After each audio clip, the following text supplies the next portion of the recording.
is, this is actually the question I get asked the most, which is, will you lick my face?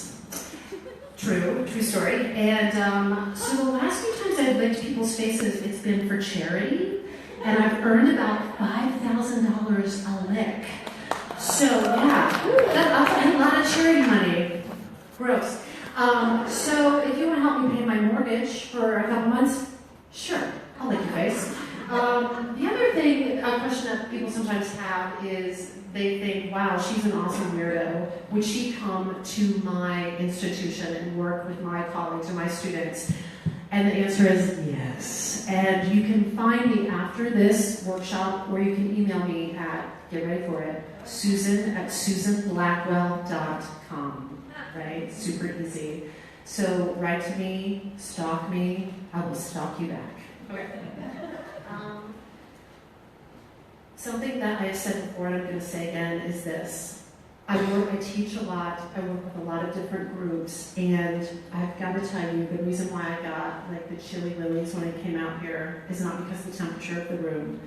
This collective of people is my favorite group of people to work with. I find that consistently, year after year after year, this group of people is, you just make the best students, and I have a hypothesis about it. I think that you're smart and you know how to learn. And I also think that by the time you arrive here, that you have given so much of yourself that you're just like crispy little sponges. And we have this great good fortune of getting to take this sort of Broadway-infused inspiration water and just pouring it all over you, and you just sponge it up, and you just love it so much. So it is my joy to be here with you, and I can't believe that this is my life and I get to do this. So today I want to talk, last year we talked about inspiration. This year I want to moderate a discussion with you about creativity. If you know me and you know my work at all, you might know that I am mildly obsessed with creativity. I'm really interested in people who create things. I'm interested in the creative process. I'm interested when it's flowing, how it flows, and when it's not, how to get it flowing again. So that is what I would like to talk about today. Maya Angelou said, and I will read, "Everybody born comes from the Creator, trailing wisps of glory.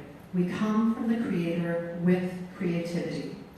A psychologist named Edward de Bono said, "Creative thinking is not a mystical talent. It is a skill that can be practiced and nurtured." I actually agree with Miss Maya that we come from the Creator, trailing wisps of glory, and I love that image. And I also agree with Edward that creativity is a process and a practice that can be cultivated, and something that you can engage in regularly. So it's a little bit of both in my thinking, and probably some other things. Now, I have a suspicion that most of you have a bit of a black belt when it comes to creativity based on your profession and the sort of things you do and make in the world. And I'm interested in having us have an opportunity to learn from each other today. So what I'm going to do, as we have done before, I'm going to lead you through a series of quiet, thoughtful exercises, and then we're going to open up a moderated discussion.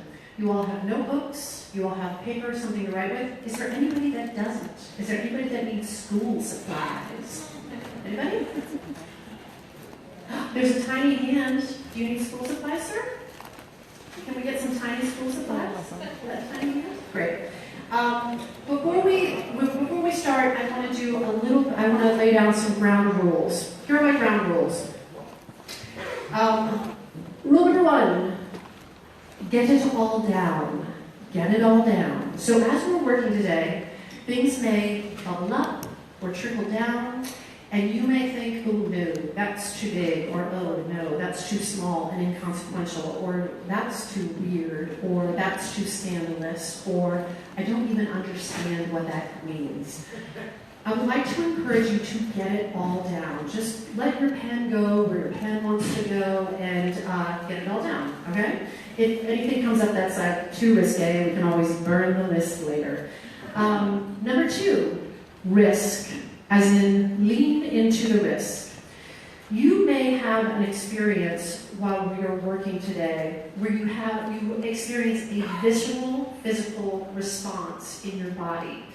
And that can manifest itself in many ways. It can feel like the hair on the back of your arm stands on end, or the hair on the back of your neck stands on end, or your mouth gets dry, or you start to sweat, or you just went to the bathroom and you feel like you have to go to the bathroom again, or you get chubby butterflies, or your heartbeat accelerates, or your face heats up, or your hands cool down, or you get an electric shock to the bottom of your feet.